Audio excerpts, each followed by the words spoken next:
Yeah. Yeah. Good evening, all. So myself, I'm Vijay. I hold 14 plus years of experience, which includes 7 plus years of experience in Hadoop and Spark environment. So as part of today's demo, just I'm going to cover the following things like what is big data. So before I start, can anyone please confirm that my voice is clear, whether my screen is visible or not? Yes, Yes, it it is is clear visible. and visible. So what is a big data and why Hadoop required? Already we have got many technologies available. Why again Hadoop is required? And drawbacks of this current drawbacks of the current databases.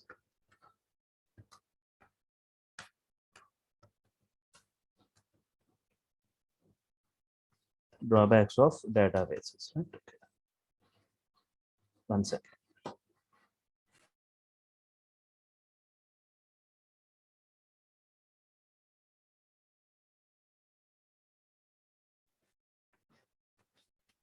Okay. Hadoop advantages.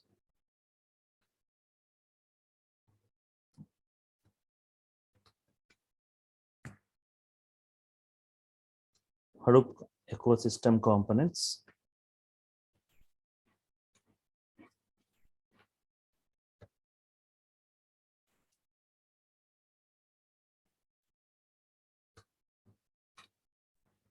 Hadoop job market. So this is what I'm going to cover. What is big data? Why Hadoop? Drawbacks of databases. Hadoop advantages. Hadoop ecosystem components and Hadoop job market. So first, big data. So the name itself saying like huge volumes of data, right? Currently, how the data is getting stored, the data storage units like KBs of data, we can say like KBs of data, MBs of data, GB, gigabytes, terabytes, petabytes, exabytes, zettabytes, etabytes, sotabytes, so on, right? So from TB onwards, we say it as big data, huge data gen. Okay. You should have seen like KBs of data, MBs of data, or GBs of data, or even TBs of data. But petabytes of exabytes of data. Do you think like petabytes or exabytes of data, is it getting generated in the current real world? So if so, examples of petabytes of data generations. Okay, examples of petabytes of data generation. Right. 1 petabyte equal to 1024. 1 petabyte equal to 1024 TVs, right? So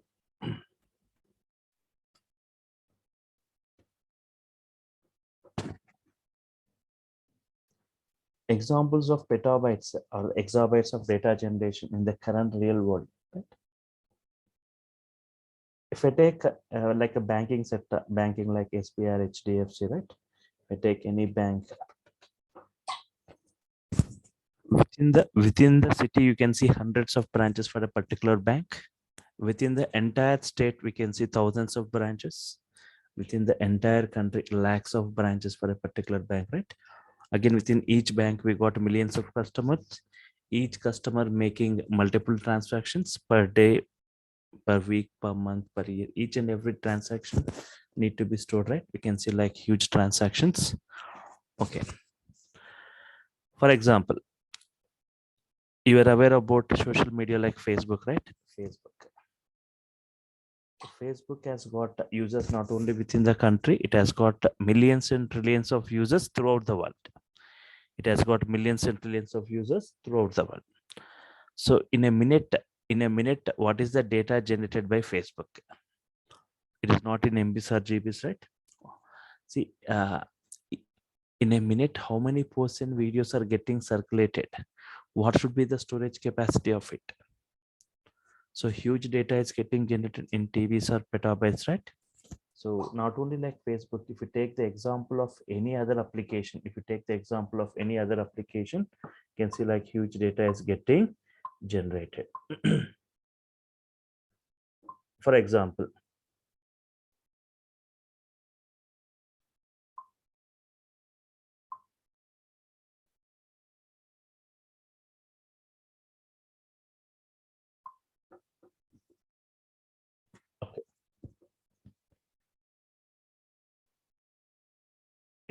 if I take an example, if I take example like 1 minute of transaction for 1 minute, right? In a minute, how many FB posts, how many Facebook posts, what is the data generated by Facebook in a minute?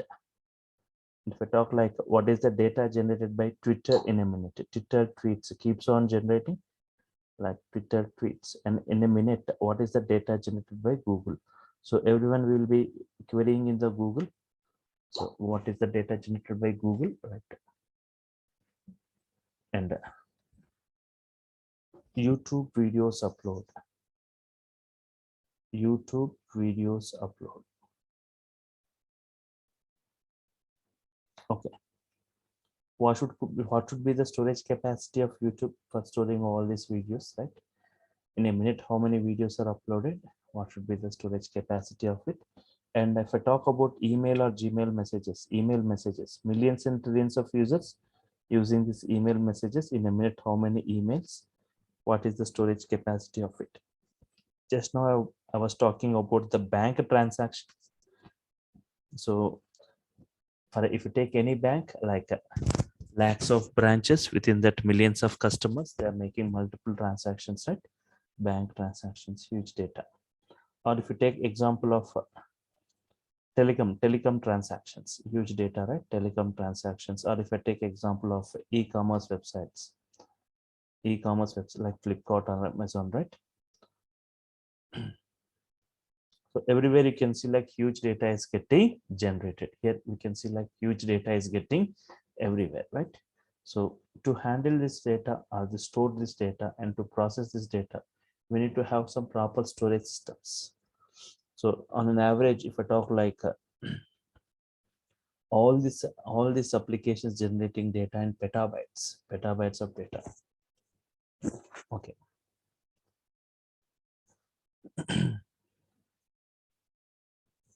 Now we have currently, if I talk like we have got some databases, right? Currently we have databases for storing data. So like databases like Oracle, MySQL,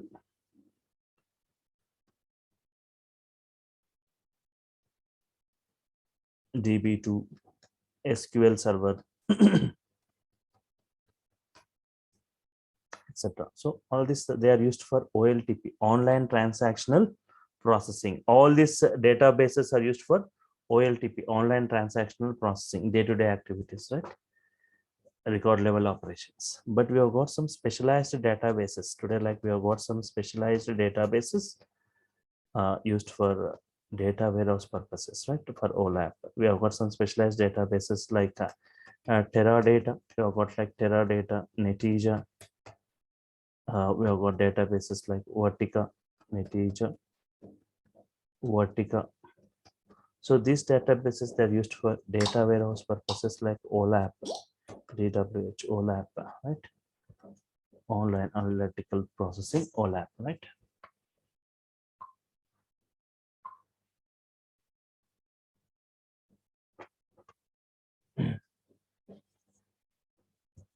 Online analytical processing. Okay.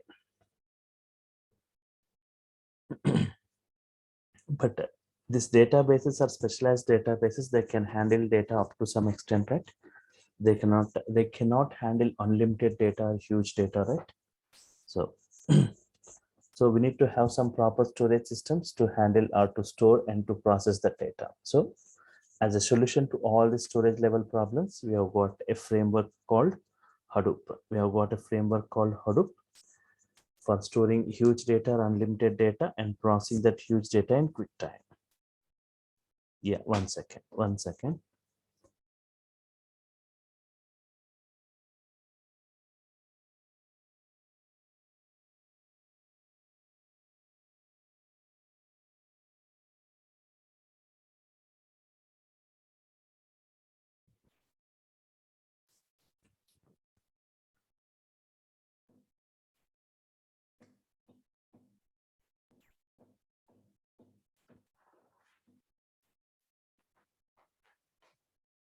Fine. So we have got this database, specialized databases which can handle the data up to some extent, right? but to store like a huge data, unlimited data, but these can support data up to some extent, right? So as a solution to this, right, we have got a framework called Hadoop for storing huge data, unlimited data. I'll come back to that, but before discussing what exactly is Hadoop and what are the services of Hadoop, right? So how data is getting generated, what are the sources of data, and what are the types of data, right? What is data and how this data is generated, and what are the main sources from where this data is getting generated, and what are the types of data, right? Observe this.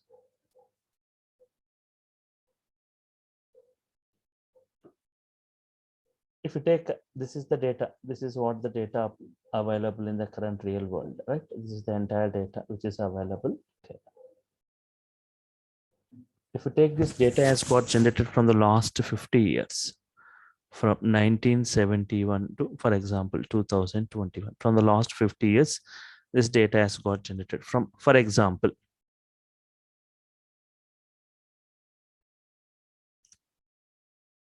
1971 to 2011. Take that last 10 years data, especially take the last 10 years of data and previous 40 years of data, compare it. Previous like 20% and this is 80%, 80% of the data. So what is that? Out of 100%, the last 10 years, 80% of data has got generated. Whatever you see data currently, maximum 80% of the data has got generated from the last 10 to 15 years. Previous 40 years, right? Only 20% of the data has got generated. Okay, if you see like in 1990s, 2000, early stages of 2000s, right? 1990s, there was the concept like floppy disks. What are the secondary storage systems? How you used to carry your data in floppy disks? 1.44 MB. The size is 1.44 MB. So if you want to carry your data, you used to carry in floppy disks. It is the size is like 1.44 MB. Later you got like compact disks, like next DVDs, next USB pen drives, right? So in this way, data is keeping increasing. The storage systems are also getting increasing, right? But if you see the earlier stages of this mobile phones also, like 2000 or 2001, like we have got the internal storage of 128 MB. That was the one at that time. 128 MB, the internal storage was a huge storage, but now even like 128 GB, it's not sufficient, right? Okay. So data is increasing, even the storage systems need to be increasing, right? So here 80% of the data which got generated from the last 10 years are reasons why, from especially from the last 10 years there was a huge data generation. Reasons for this huge data generation from the last 10 years: because of usage of technology, because of usage of smartphones, and because of usage of internet. Today the internet usage has increased a lot. There is no person without internet, right? So everyone, you are carrying the internet, fine. Technology, usage of technology has increased. Smartphones, usage of smartphones have increased. The usage of internet has increased, because of which there's a huge data generation, especially from the last 10 years, right? So internet, everything through online banking, online shopping, online exams, online education, e-learning, online communications like audio, video chattings, right? Online media and online healthcare. So what are the main sources from where this data is getting, what are the main sources from where this data is getting generated, right? Mainly I say like three sources. Mainly we got three sources of data from where this data is getting generated. Mainly three sources, like social data,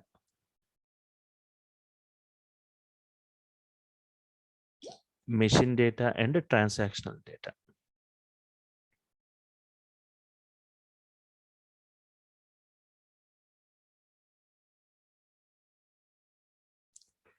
Social data, the data which got generated from the social websites, right?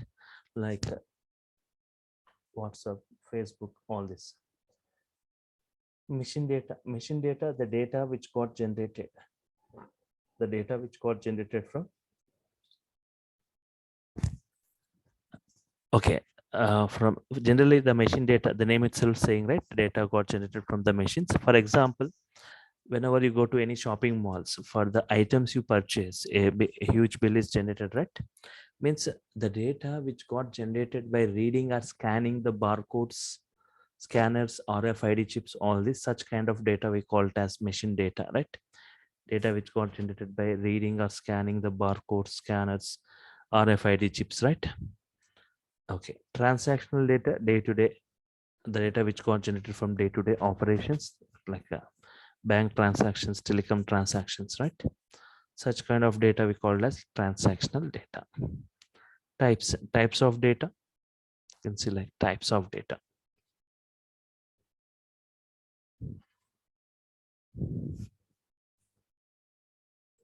Like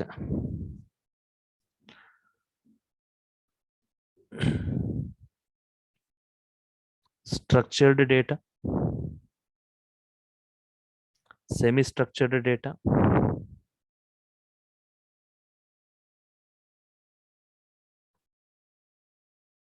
and unstructured data.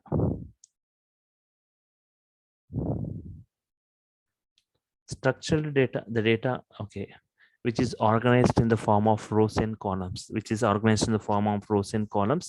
in a structured format like Excel sheets, DB tables, database tables, right?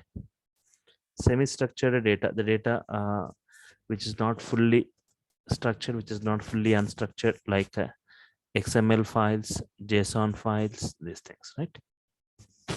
Unstructured data, like short messages, articles, images, videos, all comes as unstructured. Okay. So mainly today, if you talk like the 80% of the data, what we see is totally, it's going to occupy like maximum. We see like unstructured kind of data. So this kind of unstructured data cannot be handled by the databases. The current databases can handle only structured data, which is in the form of rows and columns, that is in the form of tables, right? But unstructured data, but Hadoop is a Hadoop framework can handle all varieties of data, structured, semi-structured, and structured kind of data. So Hadoop can manage, store, and process, like it can store like whatever data it is generating, you can store it, store the data, and you can process the data. It can handle any varieties of data. Okay. So as day by day data is increasing enormously, we need to have some proper storage systems to store and to process it. So as a solution to all this, right, we have got, as a solution to all this, we have got a framework called Hadoop for storing the data and for processing that huge data. Hadoop, right? Hadoop providing two services. Hadoop provides two services, right? It's meant for storage and processing. Meant for storage and it means for processing. If you talk about any technology, right, it performs either storage or processing. For example, C or C++ or Java, all this, right? .NET, all this, they are used for processing. But we got some Oracle, MySQL, DB2, all these databases used for storage. But Hadoop is meant for both. Hadoop is meant for both storing the data and processing the data, right? So when Hadoop is able to perform both storage and processing, right? When Hadoop is able to perform storing the data and processing the data, do you think like this current processing and storage technologies, do you think will go away from the market? The current processing and storage technologies will go away from the market, and when Hadoop in the market, where it can perform both storage and processing? No. One thing what you need to understand here, like Hadoop is meant for huge storage, okay? For millions and trillions of transactions go for Hadoop. For a single transaction, we are making a transaction, right? You are making an online transaction. For a single transaction, Hadoop is not required. You can go with your current databases only, right? For record level operations, for day-to-day activities, right? No need of Hadoop. For millions and trillions of transactions, Go for Hadoop. Hadoop is good for huge data. Hadoop is bad for small data. So for that, you can go with this. If you take like any technologies like Java or this, right? For handling huge data, for huge data like TBs of data, right? So like in real time, we use for Java, we use Eclipse IDE, right? So to that Eclipse IDE, if you are just, it cannot handle like TBs of data, right? Okay. So for huge data storage and for huge data processing, we go for Hadoop. And I got some couple of queries here. For storing the data, does Hadoop use any database internally? For storing the data, does Hadoop use any database internally? Okay, fine.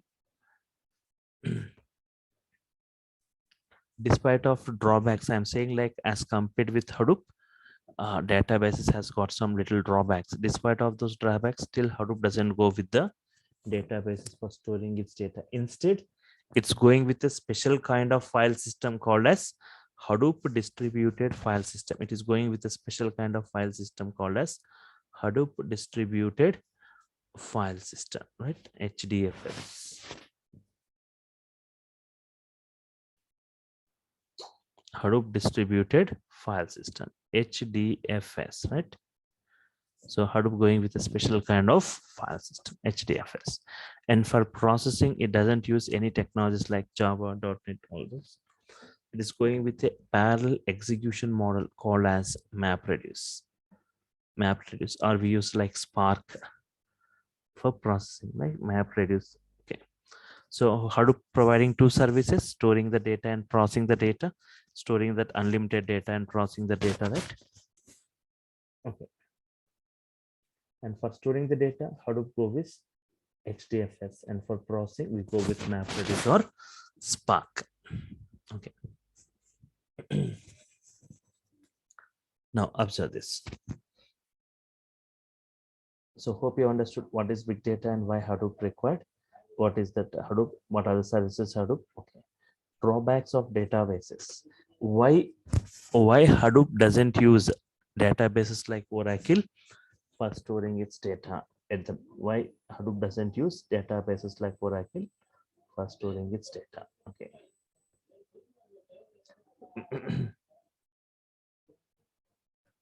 Fine. Drawbacks of databases. So first, they can limited storage. First thing is what? Limited storage. Databases can handle up data up to some extent. Limited storage. Most of the databases, okay. So limited storage means maximum they can store data up to, they can handle data up to some TBs or data, GBs or TBs.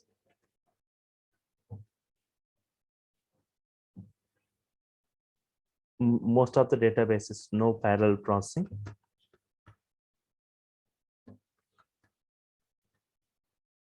And as volume increases, volume of the data increases, like speed decreases, I'm saying, right? Speed decreases. Just I'll give an example.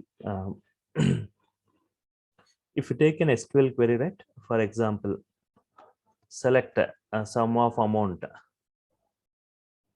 total amount, okay, from sales one. I want the total amount from sales one. It has got some thing that it has got some 10 records. 10 records in the table. A sales one table has got 10 records. Select sum of amount. Sum of amount from sales to. Sales to, right? Okay. Here think that it has got like 1 lakh records. 1 lakh records, right?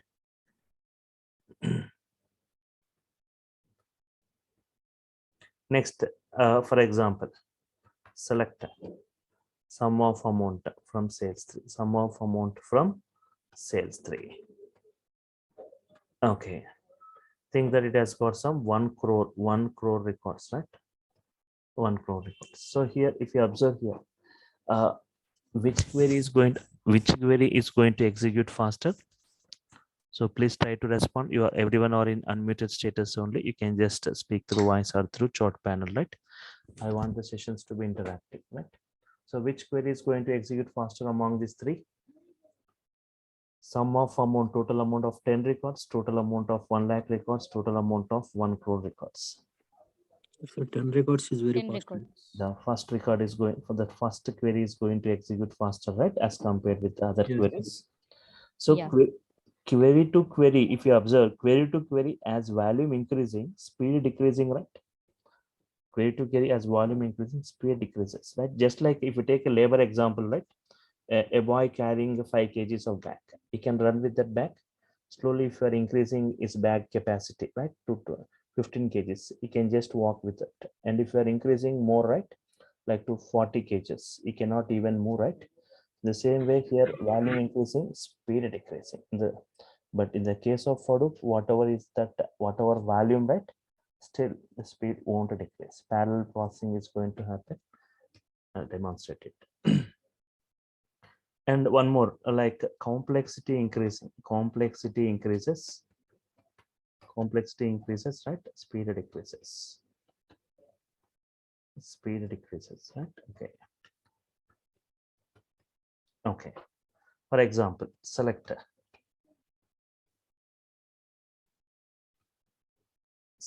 sum of amount, right? From sales one. Sum of amount from sales one. Okay. Select average amount. This time I'm taking like average amount from sales one. Same table from sales one. And select standard deviation.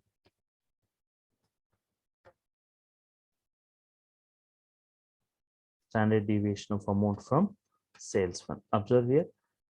So sum of amount from sales one, average amount from sales one, standard deviation of amount from sales one.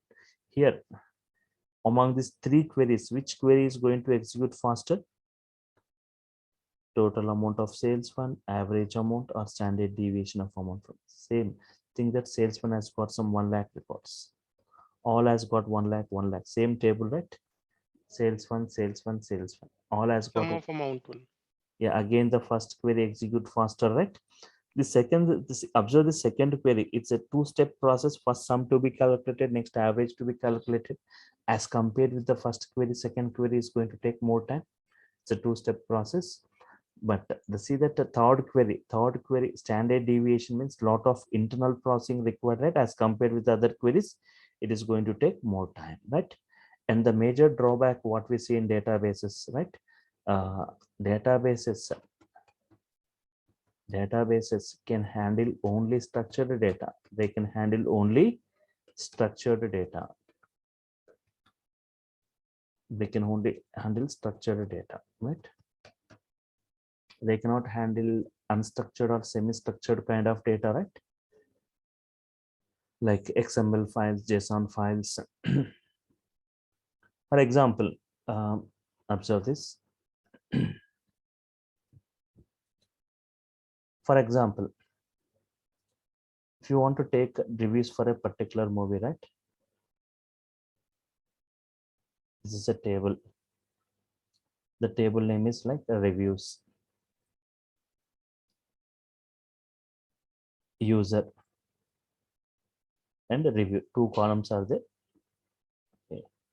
User and review. In this way, some 100 users are giving the feedback. User 1, user 2, user 3. In this way, like 100 users giving the feedback. Like if the movie is good, saying 1. If the movie is bad, saying 0. If the movie is good, saying 1. By saying like 0. Right? They are giving the feedback in the form of zeros and points.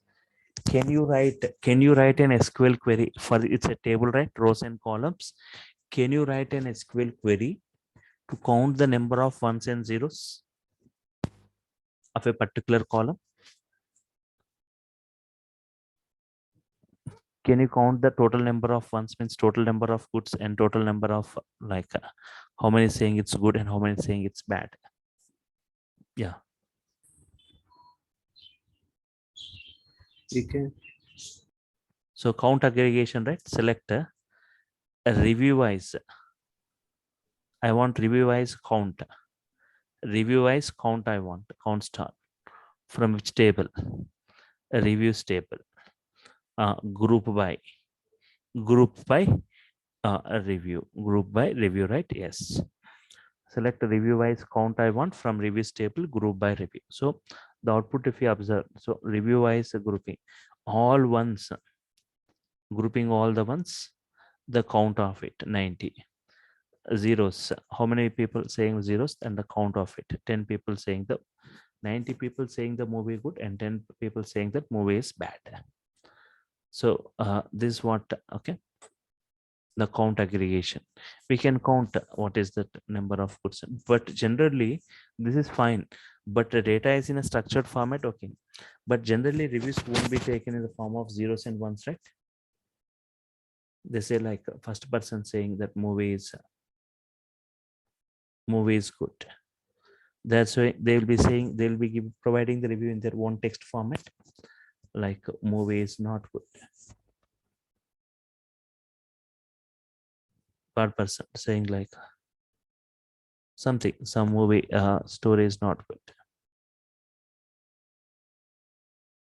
Okay, so they're providing the reviews in their own way, so in their own text format. Now can you write an SQL query to count the people saying good and the people saying it's not good?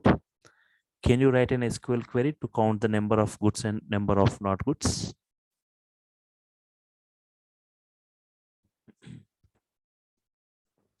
Even if you try to count the good, the keyword wise, if you try to count, it gives wrong computation. Even like not good is also having good, right?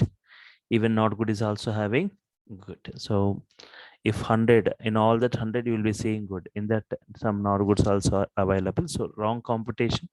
So we cannot handle this kind of data. Databases cannot handle this kind of data. So it can handle only structured data, cannot handle like unstructured or semi-structured kind of data. So the major drawbacks, right? Major drawbacks of databases. So mainly like it can handle only structured, and as complexity increasing, speed decreasing, as volume increasing, speed decreasing. Most of the databases no parallel processing and limited storage, right? Fine. Now, before I go with Hadoop advantages, right? Before I go with Hadoop advantages, you need to know a little bit about this Hadoop that is architecture, right? And now just I am going to use the overview of it, but later I'll be discussing in brief about the storage architecture and processing architecture of Hadoop, but just I'll give overview to understand the Hadoop advantages.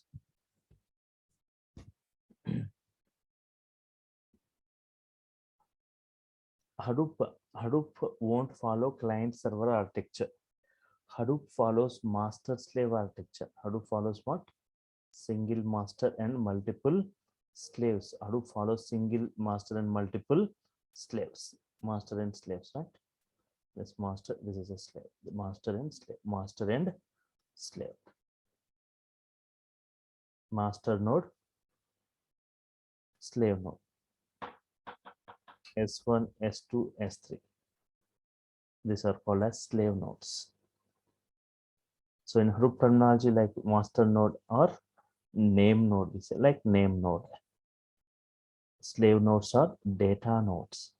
Slave nodes are data nodes, right? Hadoop follows a master and slave, like single master and multiple slaves. All those are interconnected. So this we call it as a cluster. Cluster, group of CPUs, group of nodes. Nodes means CPUs connected in a network. We have got master node, we have got slave nodes. Okay, why the name data nodes? Then why the name data nodes? Because, for example, in Hadoop, data is stored in the form of files. f1.txt file. Assume it's a txt file, right? Okay, think that slave 1 TB storage capacity. Here also 1 TB, 1 TB. Every slave of 1 TB capacity. f1.txt, the file size is like 4 TB. Assume that the file size is of 4 TB. This 4 TB file, can it fit into S1? No, right? This file cannot fit into S2, or it cannot fit into S3. It cannot fit any of these slave nodes. So in Hadoop, if you have got a bigger data set, a very big data set, right? Or a file, it is going to split that into multiple a fixed size chunks. These are like fixed size chunks. Hadoop, any file, it's divided into fixed size chunks. We call them as blocks. Each block into one slave. Each into one slave. Each into one slave. Right? Okay. The blocks are distributed across the slaves. Now you can see like they can be accommodated. Right now they can be accommodated. Means here two observations you can make, two advantages you can see here. Distributed storage means the data got distributed across the slaves, multiple slaves. Data is stored across the slaves and data is processed by multiple slaves parallelly. Observe, data is stored across the slaves, data is distributed across the slaves and processed by the slaves parallelly, right?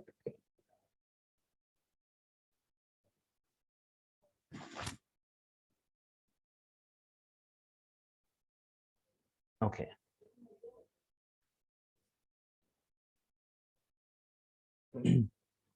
Distributed and they're processed by multiple slaves. Say for example, okay, this storing, okay, you've got like multiple slaves available, multiple slaves, right? Of 1 TB, 1 TB, of 1 TB. So here, think that here 1 TB stored, 1 TB stored, 1 TB stored. Otherwise, like 500 GB, 500. Okay. So distributed across the slaves and processed parallelly. So that's why you can achieve more speed. Distributed storage and parallel processing. Here you can see like the master node responsibilities. Master node responsibilities.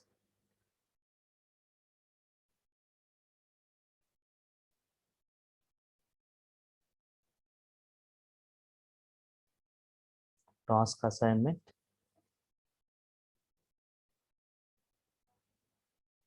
load balancing, and fault tolerance. Fault tolerance means, for example, task assignment, master node assign T1 task to slave 1, T2 task to slave 2, T3 task to slave 3. T1 task assigned to slave 1 means executing this 1 TB of data is nothing but task 1. Executing this 1 TB of data, that is task 2, executed by slave 2. Executing this 1 TB of data, it's nothing but task 3, executed by slave 3. Task assignment, load balancing, the load need to be balanced among the slaves properly. And fault tolerance, as they have multiple, see here, 3 tasks are executed by the 3 slaves parallelly, parallel execution. Suddenly, as these are machines, suddenly if any system goes down, right, then the task T2 task need to be assigned to any of the available slaves. Means the same T2 task is assigned to any of the other slaves. That is done by the master node. This process we call it as fault tolerance. When multiple tasks executed by multiple slaves, if any slave goes down, then the task of it assigned to any of the available slaves, the process we call it as fault tolerance. And if I talk about data node responsibilities, right? Data node responsibilities. Storing data and processing data. Storing the data and processing the data. Okay, storing and processing of data. Yes, 1 second.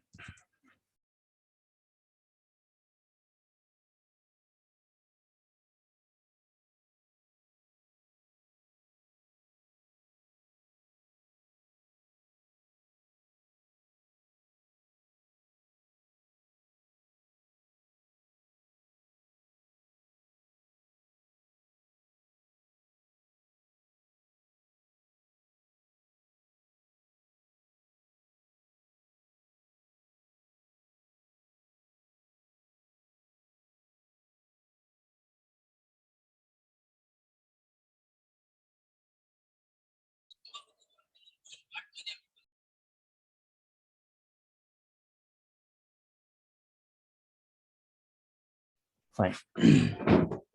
Data node responsibility, storing data and processing data, right? We have understood. Just it's an overview of this architecture. It doesn't follow client server, not like request to response. Whenever you do any request, getting the response, it's not like client server architecture, master slave architecture, right? Later I discuss in brief about this Hadoop architecture, storage architecture, processing architecture separately. Fine. So now based on this, let us discuss the advantages of Hadoop.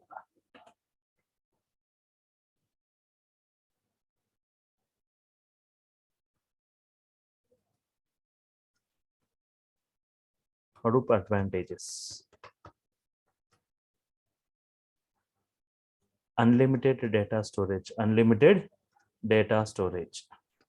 So unlimited data storage is possible in Hadoop because of a feature. If we have what a feature, right? Horizontally unlimited scalability, horizontally unlimited scalability. Okay. Okay, like horizontally unlimited scalability. Okay.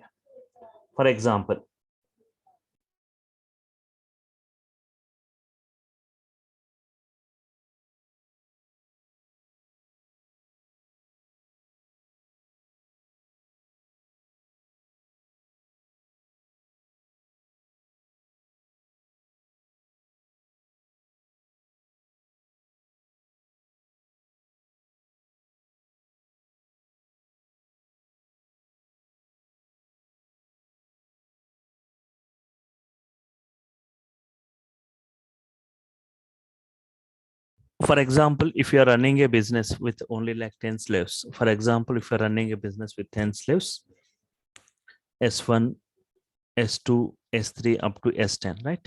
So for your example, your business has increased, your customers have increased, your data has increased. Customers increased by 100 times, data increased by 1,000 times. Still, we cannot go with the same number of slaves, right? We need to increase the slaves, right? Horizontally. Horizontal, now it is 10. You can enter, like you'll add some 50 more slaves. Plus 10 now, it becomes 60 slaves. So if data is increasing, customers are increasing. If data is increasing, even your slaves need to be increased, right? Horizontally unlimited number of slaves can be added, right? There is no limit. So horizontally unlimited scalability. That's the reason we can go with unlimited data storage, and mainly like very high speed processing. Very high speed processing is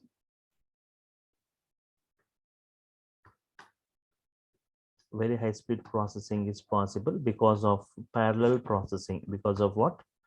Parallel processing.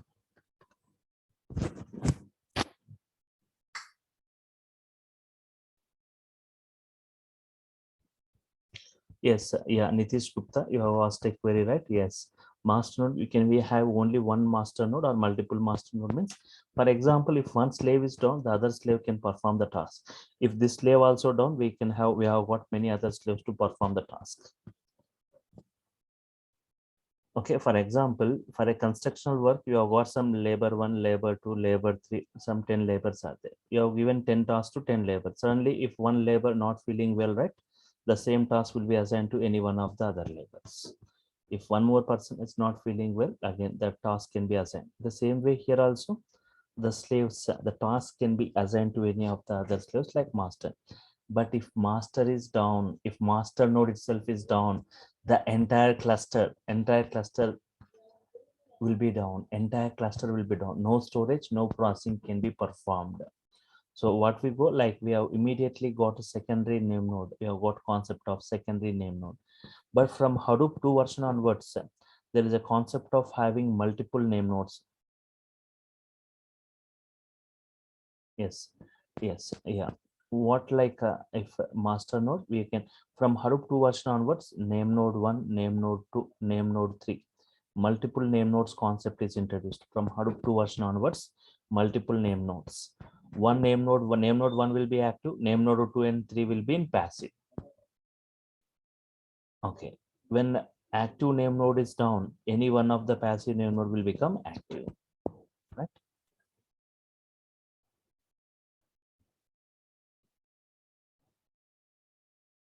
So from Hadoop 2 version onwards, name node 1, name node 2, name node 3. That is 3 master nodes. One will be in active. This is in passive. Passive. What happens? The passive name nodes will keep collecting data from active name node. Suddenly, if active name node is down, this becomes active. Any one of it becomes active. If this is also down, then this becomes active. Right? So this is what multiple name nodes. And here a query, one more query was asked. If slave is down, then there is a data loss. Yes, good query. Yes, Sailesh Yadav. Fine. Yes. So here you can say like, what is this task 2? What is this task 2? Okay. Task 2 is for executing this 1 TB. When slave 2 is down, this 1 TB data is also lost, right? Then there is a data loss, right? Then task 2, if you are assigning to slave 4, but the data should be available, right? 1 TB. So there is a concept of replication. There is a concept of replication in Hadoop. I'll be discussing in the tomorrow session, replication and fault tolerance. So how to overcome this kind of situation, right? We have got the concept of fault tolerance mechanism, replication and fault tolerance. We can replicate the data, we can duplicate the data. If your data is very sensitive data, you will go for replications, duplications. Suddenly, if any slave goes down, still your data will be available in the other slave, right? That we call it as replication concept is available, right? Fine. For example, here also in slave 5 also the same data, 1 TB data, which was present in S2, the same data you can see here. If this is down, then the same T2 task will be assigned to this system, right? Fine. Replication means you are going to duplicate the data in multiple slaves if your data is very sensitive. For example, 1 TB, 1 TB, 1 TB. Think that the data is banking data. 1 TB data is lost when slave 2 is down, then huge data loss. If it is a sensitive data like banking data. But if it is like any other data like insensitive data like the social media data or some Facebook data, right? Not a problem.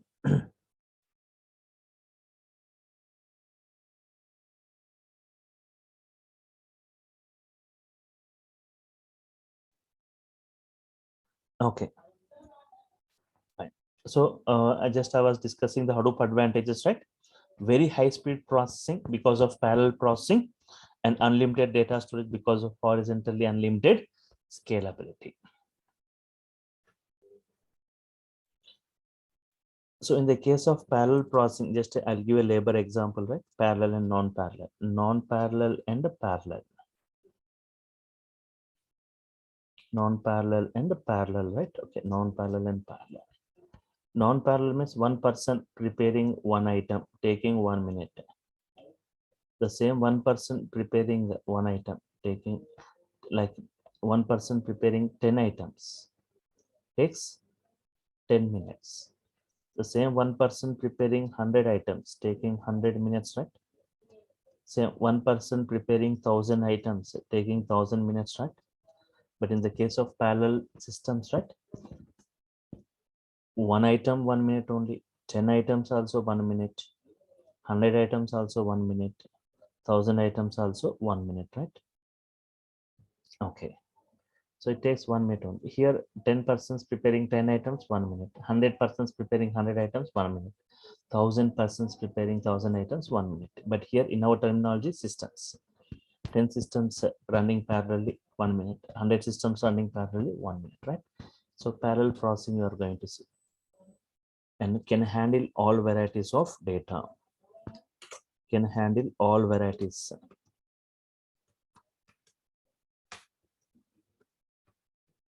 Can handle all varieties of data. And it's an open source, no licensing required. Hadoop is an open source, no licensing required. Most of the Hadoop products are from Apache. We can go to Apache mirror site and we can download those products of Hadoop, right? Open source, no licensing required. So the major advantage, right? A very high speed processing, unlimited data storage. For example, very high speed processing, I can give one example, right? Yahoo has conducted a test, has performed a test to check the speed of various databases by taking a table of 100 TB, taking 100 TBs of data, consist a table consisting of 1024 columns, right? The task is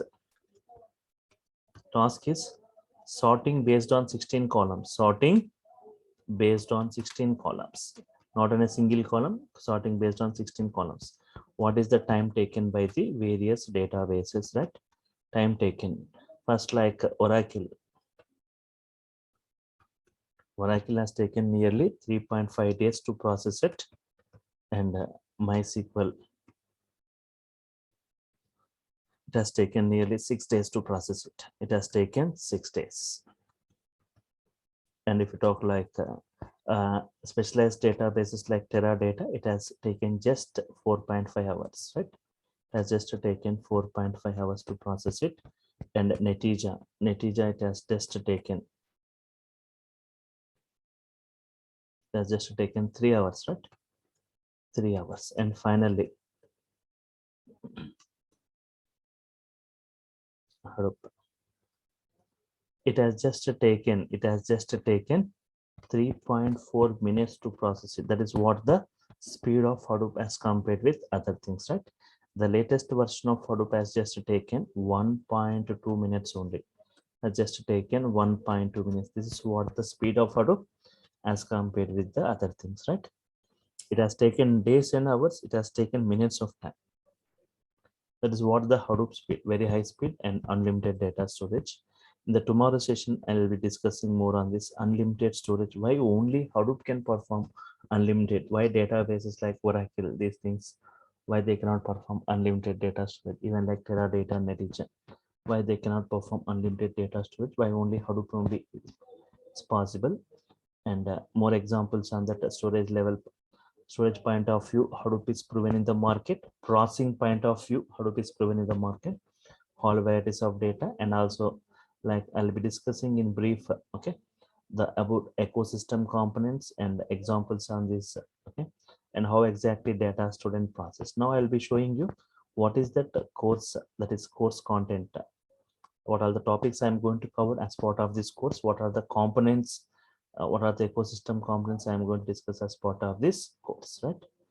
First, like Hadoop and Spark and Scala, right? Hadoop and Spark, both I'm going to discuss. Previously, like these are two separate courses, but totally now it's combined as one. Now we are providing you with Hadoop and Spark with Scala, right? So introduction to this big data, Hadoop and their comparisons with other technologies. Hadoop distributed file system, HDFS, right? And MapReduce storage. For storage, this HDFS. For processing, MapReduce, right? MapReduce.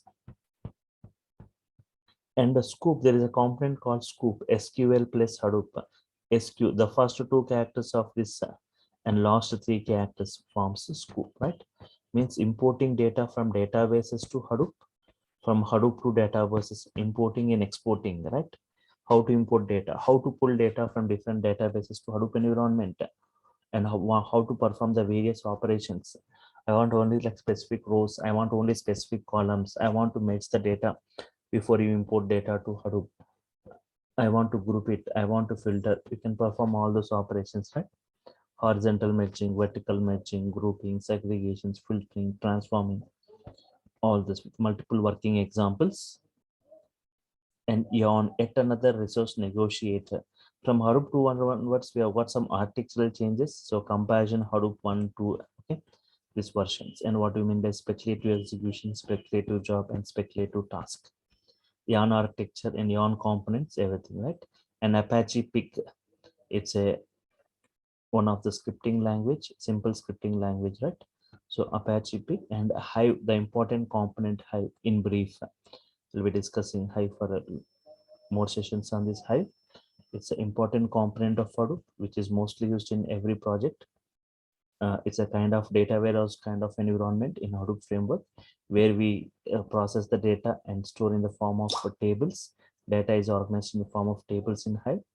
So working with Hive tables, internal tables, external tables, partition tables, non-partition tables, and performance tuning mechanism using Hive, like we have got concept of partitioning, concept of bucketing, concept of indexing, working with XML data, working with JSON data, working with unstructured URLs, weblog data, and mergings, and what like UDF, UDIF, UDTFs, right? Fine. NoSQL and one NoSQL database and types of NoSQL databases. And HBase is one of the NoSQL database that I'm going to discuss as part of this. And also like as Spark. First, before I go with Spark, I'll be discussing on the SCALA language, SCALA programming, variables, data types, SCALA expressions, SCALA control structures, SCALA collections, transformations over SCALA, and SCALA functions. Before I go with Spark core programming, Spark core in brief, like first comparison with other technologies like Page, HANA, MapReduce, Big Flink. Okay, and what is that in Spark? The data objects we call it as RTD, resilient distributed data sets, operations on their built-in actions and transformations, computation steps, RTD persistence features, persistence options, how we persist in memory in disk and memory in disk. Spark core programming, what is fault tolerance model in that, creating Spark objects from Scala objects, increasing the partitions, aggregations, groupings, right?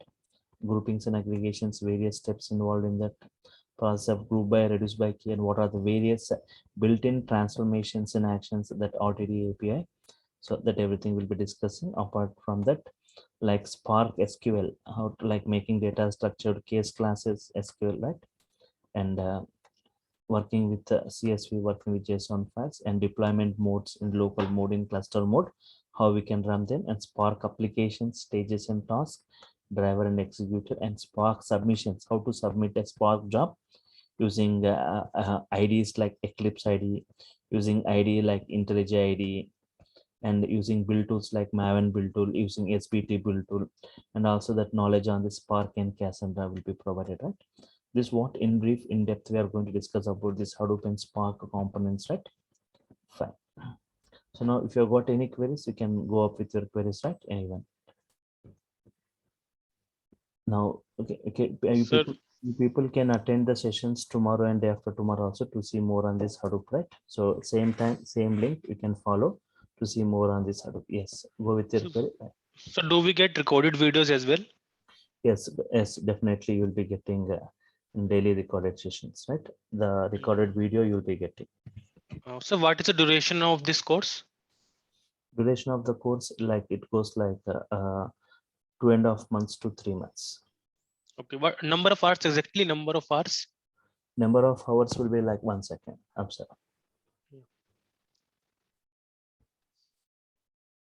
45 hours. 45 hours for Hadoop. And nearly 45 to 50 hours for Spark. For Spark, totally 90 hours. Okay. 90 hours. So I'll be planning some bigger sessions some days, right? Depending upon the students' availability and my availability, I'll be discussing. Why? Because if you want to discuss more number of working examples, right? Real-time examples, I want to spend more time, right? So it's like Hadoop and Spark means previously Hadoop was a separate course, Spark was a separate course, right? Now we are giving both Hadoop and Spark as single one, and that too it's an offer batch. I said it's an offer batch. Once again, it was said Hadoop just previously it was 10K for Hadoop, 10K for Spark. Now it's just we are giving an offer of 5K plus 5K, 10K for this course. The course fees 10K for both Hadoop and Spark, 90 hours, 2.5, okay, like 2.5 months. I'll try to complete, but 2.5 to 3 months. I'm saying that 2.5 months to 3 months. Fine. Okay. So I heard on the net that there is a Kafka thing also, something. Kafka is hot in the market in the big data Yes, world. yes. So That I will be discussing about that Hadoop ecosystem components, right? I'll be just 1 second. Tomorrow's class, I'll be briefing about what are the things I'm going to, that other things, what is the offering from my side apart from this, what is shown in the syllabus. Like I'm be giving some Flume, I'll be discussing about Flume, that streaming technologies like Flume. I'll be giving the knowledge on this Flume, Kafka, that is streaming components, right? This also I'll be giving you the knowledge on this Flume and Kafka. Sir, you can cover PySpark also, right, sir, in the Spark sessions? Yes, means the Spark model, Spark APIs, Spark models, Spark functionalities, everything will be same, but the language only will be changing. Scala or Python or Java. You can use any language for coding that Spark. You can use Scala language, Python language, or Java language. By default, built Spark built by using Scala language. We can also write the code in Scala language, Python, or Java. Means how to define a variable in Scala, how to define a variable in Python, how to define a variable in Java, a function, how will you define, a array, how will you define. Only that kind of programming is going to change, but the Spark related functionalities APIs won't change. Only the programming part will be changing, right? So implementation. If our practical sessions more in Python or sir, or any Scala or Java? Scala, we are by default built by using Scala, but at the last I'll also provide you the knowledge on Python, how we can do on this Python PySpark. Yeah. Okay, sir. And any documents can be provided, sir? So for this course, clear documents clearly with you'll be getting these files, right? What all the practicals I do, what all the things I'll do with the neat comments, and that the total practicals you'll be getting in a, you'll be getting the documents to your mail IDs. Okay. Okay, sir. Topic wise. And so what would be class timings? Class timing will be like 5 to 6, the same timing, right? Monday to Friday. Monday to Friday, yes. Okay.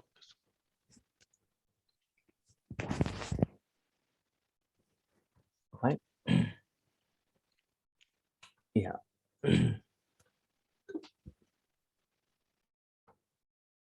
Yeah, so people can attend the Sir, session. any database like MongoDB or HBase?